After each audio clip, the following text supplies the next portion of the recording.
Okay, let's just pick it up where we dropped it off last time in 1 Timothy chapter 6.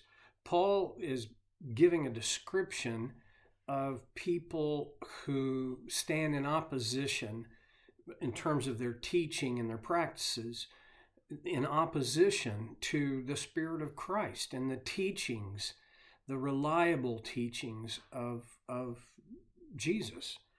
He says they have an unhealthy, we're in verse 4, they have an unhealthy interest in controversies and quarrels about words. I have to be really careful because I tend to be attracted to controversies, and I'm kind of a word guy, but not in, not really in the best sort of way. I'm intrigued by words, and I believe words matter. And sometimes, while I don't think that is bad, I think it can pull me off where it becomes about words. It becomes about where it's about ideas and not about people. So I have to be careful with that. But these people, they have an unhealthy interest. What makes anything unhealthy? Oh gosh, that's a real simple question, but the answer is not very simple. There's a lot of things that can make something unhealthy. One of the things that I've noticed, and now I'm talking about ideas, I'm not talking about the physical, but in terms of ideas, one of the things that can make interests unhealthy is that you take them to an extreme. You pull them out of their proper context and their proper use. It's like you're on a continuum from little to adequate to too much.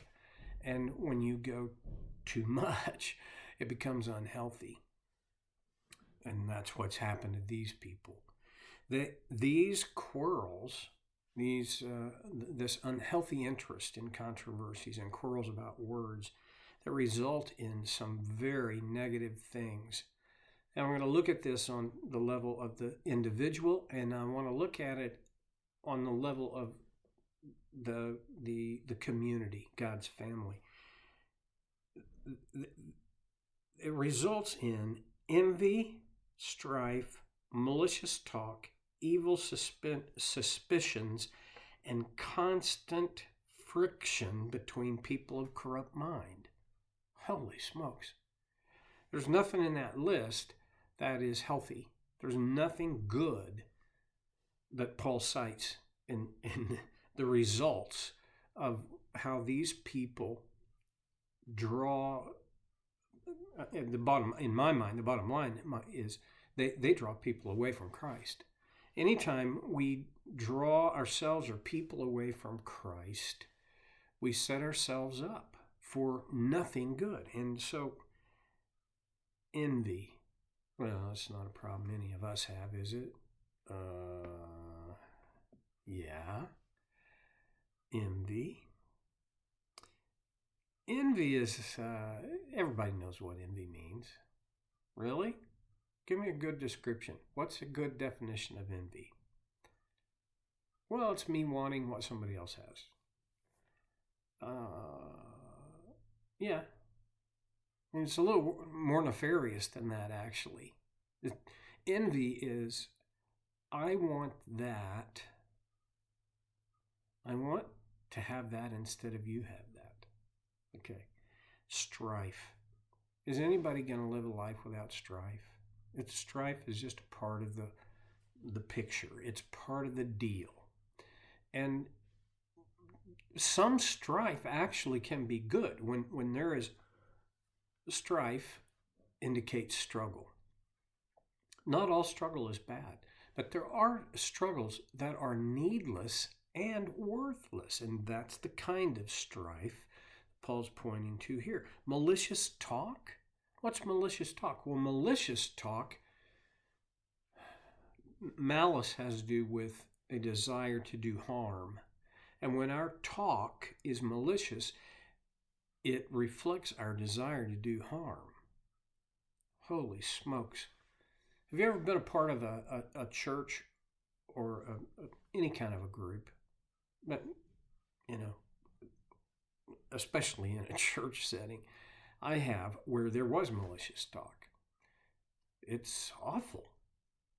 Uh, See, the malicious talk that happens in that context it stands in opposition to Christ. Now, there's a difference between honest observation and malicious talk. There are times when people have talked to me about my own failings. That's not malicious talk. Malicious talk is not to the individual. It's about the individual. Another word, garden variety word for that is gossip. Malicious talk and evil suspicions. Okay, now we're down on a really deep individual level. In marriage counseling, I see this, I can't say all the time, I see it a lot, where in a conflicted marriage, the spouses are very suspicious of one another. They're suspicious of their motive. You can tell me that, but I know what you're thinking. Well, you might. And honestly, yeah, when I look at the whole picture of what brought you in here, I can see how there are reasons that you would believe that's not their actual motive. I get that. Suspicion. Is suspicion always wrong? Is it always evil? Well, I'm not saying that. I suppose on one level, suspicion can be not necessarily evil, okay?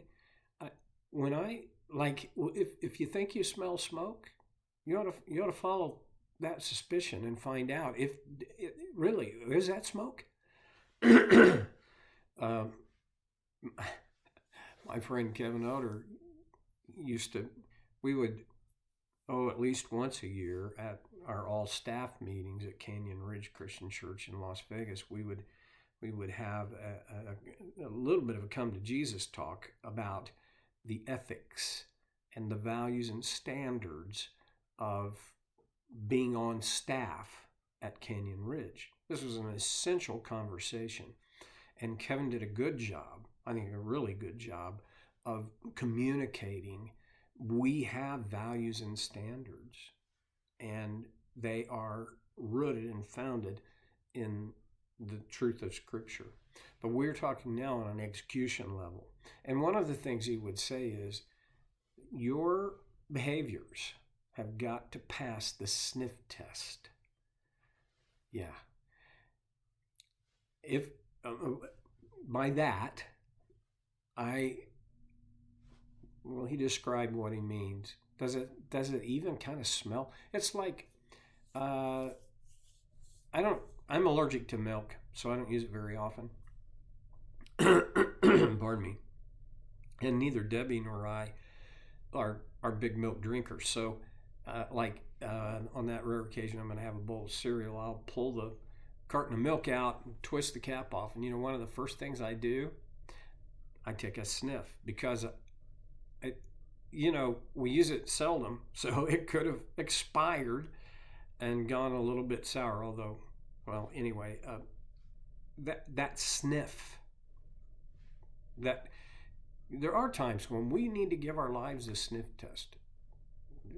That's kind of a suspicious thing. Should I be thinking and doing that? But see, now that's not what Paul's talking about. He's talking about the suspicions we have toward others. And to be suspicious of the other people in our family, in this family of God,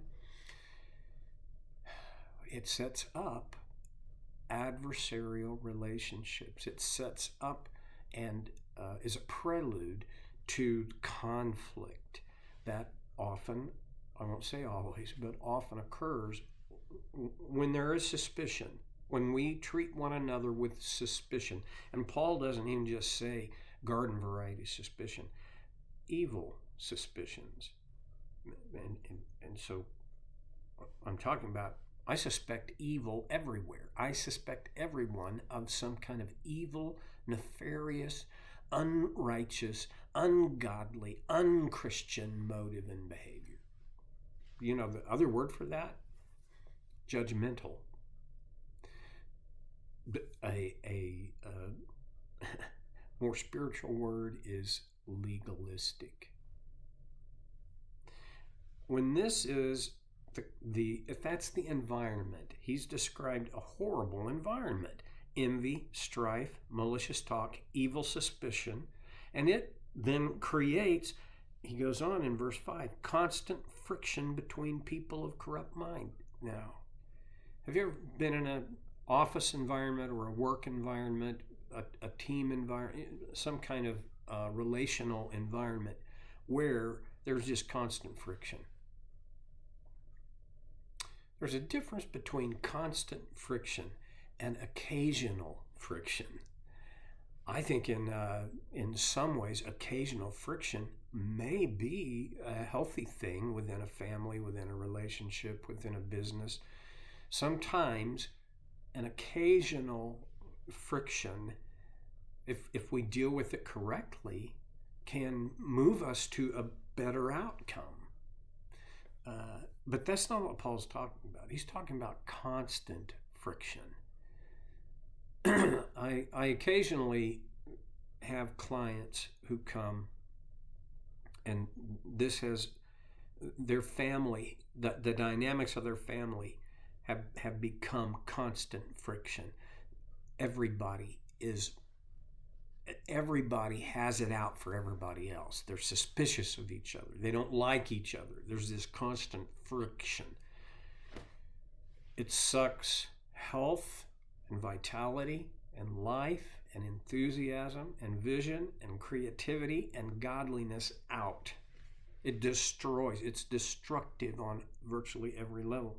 Well, Paul says that's the environment that's produced constant friction between people of corrupt mind, which is a very,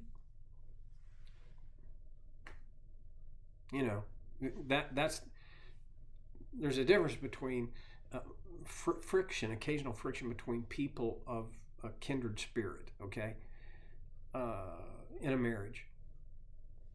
I occasionally, my perfect wife, Debbie, and I occasionally have frictions, usually because of me, but sometimes occasional. We get over it. We get through it.